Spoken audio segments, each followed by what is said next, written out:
हाँ बच्चों, एक क्वेश्चन है आपके सामने मैग्नेटिक फील्ड का। अच्छा सवाल है। क्वेश्चन पढ़ लेते हैं पहले। एक current I equals to 20 ampere. Current कितना दिया गया है? करंट दिया गया है वायर में 20 एम्पियर। सी वाले वायर में करंट 20 एम्पियर पास हो रहा है। Flows through a wire shaped in the form of an infinite parabola. ये शेप है ना, ये पैराबोला है। ऐसा शेप है, पैराबोला। क्लियर हो? Of latus rectum 4A। ठीक है। इसमें ए की वैल्यू 1 mm दे दिया गया है, कोई दिक्कत नहीं है। ये क्या है? 1 mm। if the magnetic field at the focus of the parabola is n pi into 10 to the power, magnetic field जो फोकस पे बताया गया है कितना है? n pi into 10 to the power minus beta tesla. Clear हो? Where n and beta are the positive integers. n और beta positive integers है, लेस देन 9 है। Find the value of n into, sorry, eta पढ़ते हैं असल में इसको, eta into beta बताना है, तो ये ईटा है। क्लियर हो?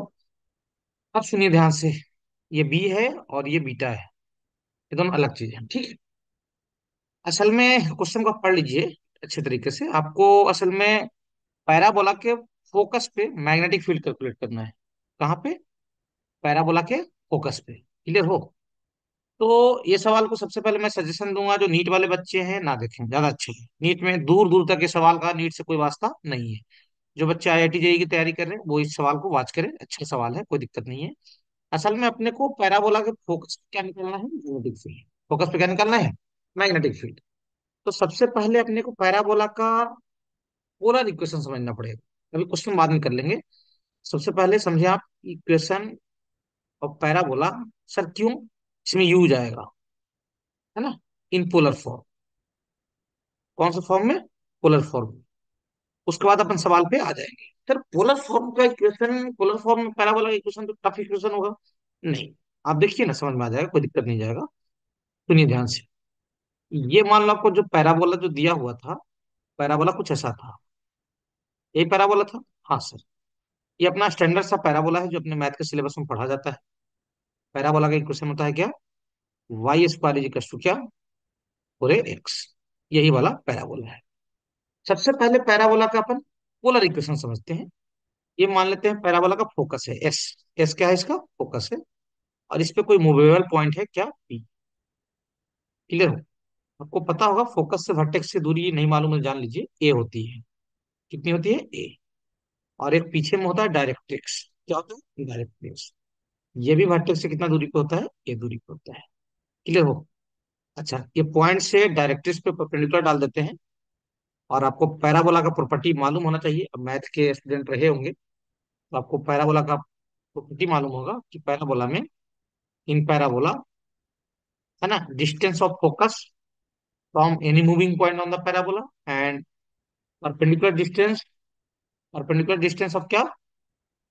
Perpendicular distance point on the directrix आज क्या? इक्वल। मतलब ये जो एसपी और पीएम है, ये आपस में क्या होंगे? इक्वल। कौन? एसपी और कौन? पीएम।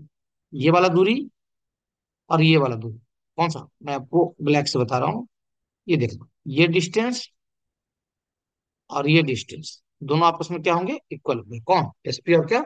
पीएम। ठीक है सर। अच्छा, ये एंगल को हम लोग थोड़ा देर कुछ देर के लिए थीटा मान लेते हैं, और ये दूरी को हमें पैराबोला के इक्वेशन आर और थीटा के फॉर्म में ही निकालना है। ऐसे ही इक्वेशन को बोलते हैं पोलर इक्वेशन। क्या बोलते हैं? Polar equation. अब समझना ध्यान से। यहां से अपन डॉटेड लाइन, ये परपेंडिकुलर को दिखा रहे हैं। अगर आर के फॉर्म में ये दूरी पूछिए तो ये दूरी कितना हो जाएगा? R cos theta. और ये वाला ए है ही, और ये वाला भी ए है। यानी कहने का मतलब ये है, जो पीएम है, पीएम यहां से यहां तक है, ये दूरी क्या हो जाएगा? पीएम जो हो जाएगा आपका, ध्यान देना, पीएम हो जाएगा R cos theta plus A, मतलब 2a प्लस क्या? R cos theta. देख लो भाई, ये वाला डिस्टेंस, ये वाला डिस्टेंस और ये वाला डिस्टेंस का समेसन ही क्या है आपका? पीएम। क्लियर हो? हाँ सर। और एसपी क्या है? एसपी आर के इक्वल है। एसपी देखो ना, एसपी तक की दूरी आर की इक्वल है। सही है? हाँ सर। तो क्या करो, ये टर्म को उठा के इधर ले आओ। R into 1 - cos theta is equal to कितना हो जाएगा? 2a। यही पोलर इक्वेशन ऑफ क्या है? पैराबोला। समझ आ रहा है? क्या है? पोलर इक्वेशन ऑफ क्या? पैराबोला। ठीक है, समझ गए? अब इसका यूज लेंगे अपन उसमें, किसका, पोलर इक्वेशन का। सुनना ध्यान से। सही है, आर इंटू वन माइनस को कॉस्ट थीटा इक्वल टू क्या हो गया, 2a। थोड़ा सा एक बात और समझ लो, Biot Savart law. Biot Savart law. सही है, बायोट सेवट लॉ पढ़े होंगे आप मैग्नेटिक फील्ड में, स्टार्टिंग में ही पढ़ा जाता है Biot Savart law. Biot Savart law क्या बोलता है, कोई करंट कैरिंग वायर हो, अगर इससे क्या बह रहा हो, करंट बह रहा हो, इसका कोई छोटा सा लेंथ कौन सा है, डीएल। ये लेंथ कितना है रे, डीएल। इसके कारण कोई दूरी आर पे, कोई दूरी क्या, आर पे, जो मैग्नेटिक फील्ड लिखा जाता है यहाँ पे डीबी, छोटा सा मैग्नेटिक फील्ड क्या लिखा जाता है, mu naught I by 4 pi, mu naught I by क्या, 4 pi into DL cross R by क्या, मॉड आर क्यू। सही है, हाँ सर, क्लियर हो। सही, देखो भैया, mu naught I by 4 pi into DL cross R by क्या, मॉड आर क्यू। और अगर इस एंगल को मैं कुछ देर के लिए अल्फा बोल दूं, किसी डी का आर के बीच के एंगल, ये डीएल है और आर, आर के बीच के एंगल को अल्फा बोल दूं, तो ये तो वेक्टर फॉर्म था। इसका मैग्नीट्यूड जो लिखा जाएगा डीबी का, वो कितना आता है आपको याद होगा, mu naught I by 4 pi, इसको लिखोगे DL R sine alpha, R एक आर नीचे का कैंसिल हो जाएगा, ऊपर बन जाता है क्या, DL sine alpha divided by क्या, मॉड आर स्क्वायर। सही है, कितना, ये बना आपका mu naught I by 4 pi DL sine alpha divided by क्या, आर स्क्वायर। ये मैग्नीट्यूड का फार्मूला है। सही है, और ये कौन सा फार्मूला है, वेक्टर फार्मूला है, किसका, मैग्नेटिक फील्ड का। सही है, बायोट सेवर्ट लॉ के हेल्प से। तो इसलिए ग्राम फार्मूला को डीवी जो लिखा जाता है, mu naught I by 4 pi DL. सही है, डीएल अच्छे से दिखाई नहीं दे रहा है, DL sine alpha divided by क्या, आर स्क्वायर या मॉड आर स्क्वायर, एक ही बात हो। सही है, छोटे से डीएल सेगमेंट के कारण कोई पॉइंट पी पे मैग्नेटिक फील्ड, जो पॉइंट पी डीएल से कितनी दूरी पे था, आर दूरी पे, क्या लिखा है, mu naught I by 4 pi DL sine alpha divided by क्या। सही है, बायोट सेवर्ट कौन सा फॉर्म है, वेक्टर फॉर्म है। अब सुनना ध्यान से। अब आते हैं क्वेश्चन पे। क्वेश्चन में क्या है, क्वेश्चन में असल में अपने को पैराबोला के फोकस पे मैग्नेटिक फील्ड निकलती है। आइए ध्यान दीजिए, ये आपका पैराबोला है, इसमें क्या बह रहा है, करंट।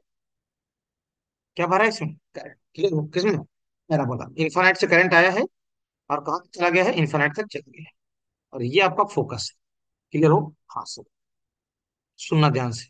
अपन क्या करते हैं, एक रैंडम पॉइंट चुनते हैं जो यहां से कितना एंगल बना रहा है, थीटा, और ये दूरी को मान लेते हैं क्या, सही है।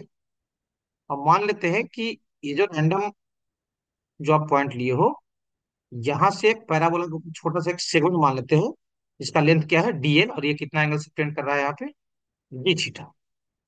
तो सबसे पहले ये जो डीएल दिखाई दे रहा है, ये वाला डीएल वाला टुकड़ा, इस डीएल के कारण पैराबोला के फोकस पे क्या लिखा जाएगा, मैग्नेटिक फील्ड। ऐसा, डीएल को लगभग स्ट्रेट मान लो क्योंकि वो छोटा है। तो अगर ये डीएल है, सुनना ध्यान से, बढ़िया टाइप से, है ना, ये क्या है आपका, डीएल है,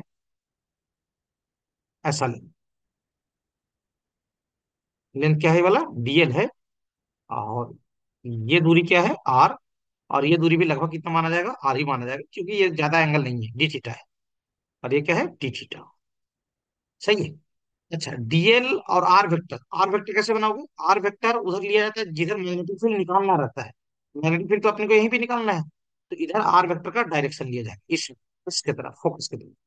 ये एंगल को मान लेता हूँ alpha, alpha is the angle between क्या, डीएल वेक्टर एंड क्या, आर वेक्टर। सही है, बस अब सुनना ध्यान से।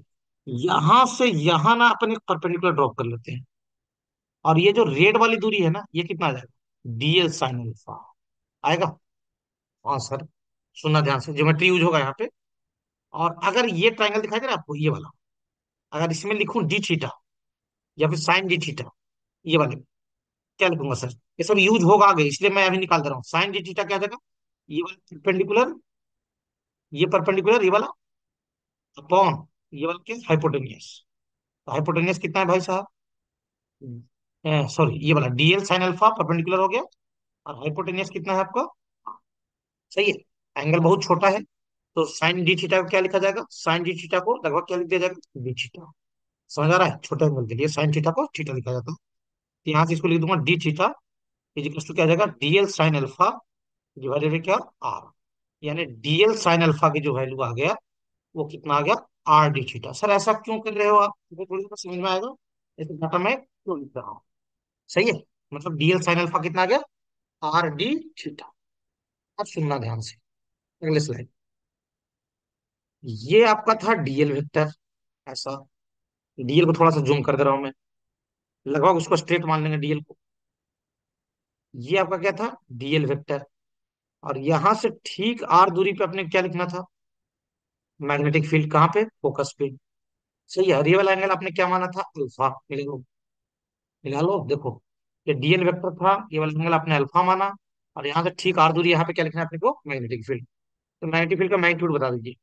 मैग्नीट्यूड जो हो जाएगा डीबी, डीबी इक्वल टू हो जाएगा mu naught I by 4 pi DL sine alpha divided by क्या, आर स्क्वायर। मेरी बात समझ में आई? छोटा सा मैग्नेटिक फील्ड। और आर क्रॉस, आप डीएल करोगे, सॉरी डीएल क्रॉस आर करोगे तो मैग्नेटिक फील्ड आपका कहाँ आएगा, बाहर आएगा। अरे बायट से बटला देखो ना भाई, बायट से बटला में जो क्रॉस का फार्मूला है वो डीएल क्रॉस क्या है, आर है। तो जितने भी छोटे छोटे एलिमेंट्स लोगे, वो सारे एलिमेंट्स के कारण मैग्नेटिक फील्ड का जो डायरेक्शन होगा वो दिखाने आपको आता होगा। तो डीएल क्रॉस आर से जाओगे, तो डी को हाथ रख के आर की तरफ मोड़ोगे, राइट हैंड को, तो अंगूठा आपका बाहर की तरफ सेगमेंट के कारण दिख रहा होगा। यानी सबके कारण मैग्नेटिक फील्ड कहाँ आएगा, आउटसाइड आएगा। कब, आउटसाइड। यानी सीधा सीधी अपने को इंटीग्रेशन कर देना है, कंपोनेंट तोड़ने की जरूरत नहीं है। एक और बात सुनना ध्यान से, डीबी यहां से कितना आ गया, म्यू नॉट आई बाई 4 पाई। अब देखो जो यहाँ पे तुम निकाले तो उसका यूज करो। ये देखो, DL sine alpha, DL sine alpha की वैल्यू कितनी है, आर डी थीटा, उसको यहाँ रिप्लेस कर दो, आर डी थीटा अपॉन क्या, आर स्क्वायर। एक आर कैंसल हो जाएगा। और पोलर इक्वेशन क्या था जो शुरू में मैं ड्रा किया हूँ, वो तो sir R into 1 minus cos theta equal to कितना करे, 2a था। तो आर की वैल्यू कितना आ जाएगा, 2a/1 माइनस कॉस थीटा। इसको अपन यहाँ पे आर के जगह पे रिप्लेस करेंगे और पूरा पूरा वेरिएबल अपने थीटा के टर्म में दिखाई देगा। तो डीबी जो हो जाएगा, डीबी कितना हो जाएगा, म्यू नॉट आई बाई 4 पाई। सही है, डी थीटा ऊपर रहेगा। और आर की वैल्यू कितना है, 2a/1 माइनस कॉस थीटा। यानी 2a और 1 माइनस कॉस थीटा कहाँ चल देगा, ऊपर चल देगा। सही है, हाँ सर। अब दोनों तरफ इंटीग्रेशन लगा दीजिए, डीबी, यहाँ से जो कांस्टेंट है उसको बाहर ले लीजिए, म्यू नॉट आई बाई, ये दोनों मल्टीप्लाई होकर कितना आ जाएगा, 8 पाई ए। और अंदर क्या बच जाएगा, 1 minus cos theta D theta. सही है, बोलो भाई साहब। अब थीटा को आप रोटेट करोगे तो थीटा घूमते घूमते ये पूरा थीटा ऐसे घुमाओगे यहाँ तक, क्योंकि इधर से आओगे भाई साहब, ऐसे घूमते घूमते घूमते घूमते घूमते घूमते घूमते थीटा की वैल्यू कहाँ, जीरो से कहाँ तक, 2 पाई तक। या जीरो से पाई तक करके डबल कर दो, ये भी कर सकते हो। खैर आप 0 से 2 पाई कर लो थीटा की लिमिट। देखो यहाँ तक घूमोगे, एलिमेंट आपका यहाँ पे आएगा तो एंगल पाई हो जाएगा। और यहाँ जब घूमेगा तो पाई से बड़ा होना शुरू हो जाएगा। ये लिमिट निशान हो जाएगा, इसमें कभी एंगल घूमते घूमते घूमते घूमते कितना करेगा, 2 पाई। लिमिट लगा दीजिए जीरो से कहाँ, 2 पाई तक। सही है, देख लो भाई। हाँ सर, इधर का इंटीग्रेशन भी आ जाएगा। और ये क्या आ जाएगा, म्यू नॉट आई बाई क्या हो जाएगा, 8 पाई ए। और इधर इंटीग्रेशन कर दीजिए, इसका इंटीग्रेशन तो आप जानते हो तो जीरो आ जाएगा, कॉस का साइन हो जाएगा, लिमिट वगैरह लगाओगे तो जीरो आ जाएगा। और डी थीटा का क्या आ जाएगा, थीटा हो जाएगा, तो उसको सोल्व करोगे कितना आ जाएगा, 2 पाई आ जाएगा, पाई से कैंसिल हो जाएगा। और सोल्व कीजिएगा तो ये आ जाएगा म्यू नॉट आई बाई क्या, 4a। यानी कहाँ पे, पैराबोला के फोकस पे जो मैग्नेटिक फील्ड आ गया, magnetic field at focus of parabola, that is कितना, म्यू नॉट आई बाई क्या, 4a। Mu naught I by क्या, 4a। समझ में आया, म्यू नॉट आई बाई क्या, 4a। यहाँ जो चीज दिया हुआ था डाटा उसको उठा के रख लो। आई आपका 20 एम्पियर था, आई कितना था, 20 एम्पियर, और ये 1 mm। ठीक है, आई अपना कितना था, 20 एम्पियर, और ये कितना था, 1 mm, मतलब 10 टू द पावर क्या, -3 मीटर। रख लीजिए यहाँ पे। मी नॉट की वैल्यू आप जानते ही हो कि कितना होता है, 4 पाई इंटू क्या, 10 टू द पावर क्या, -7। रखिए यहाँ पे। तो मैग्नेटिक फील्ड कितना आ जाएगा, 4 आराम से, कैलकुलेशन गलती ना हो। इंटू 10 टू द पावर -7, आई कितना है, 20 एम्पियर है। और 4a, ये कितना है, 10 टू द पावर क्या, -3। 4 से 4 क्या हो जाएगा, कैंसिल हो जाएगा। सही है।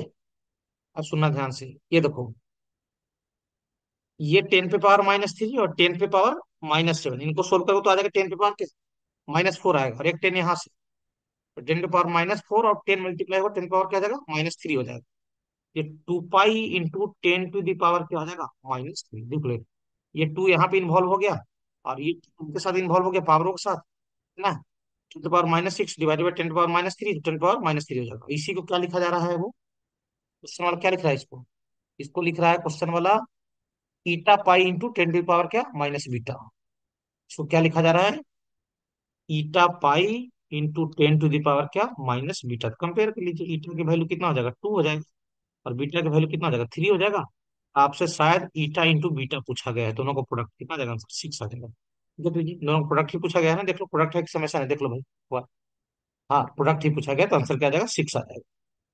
तो 6 इज क्या, करेक्ट आंसर, देख लो भैया। आंसर कितना आ जाएगा, 6। धीमे धीमे बताया हूँ, थोड़ा समय लगा है, लेकिन हाँ एक बार आप जान जाएंगे तो चीजें अच्छी लगेगी, क्लियर हो। सच। और जे एडवांस इसी टाइप के सवाल पूछे जाते हैं, और मैं नीट वाले बच्चों को फिर से बोल रहा हूँ, ऐसे क्वेश्चन वाच करने की बिल्कुल जरूरत नहीं है ना। आप दूसरे क्वेश्चन को समय दें, इसकी जगह पे ज्यादा फायदा करेगा।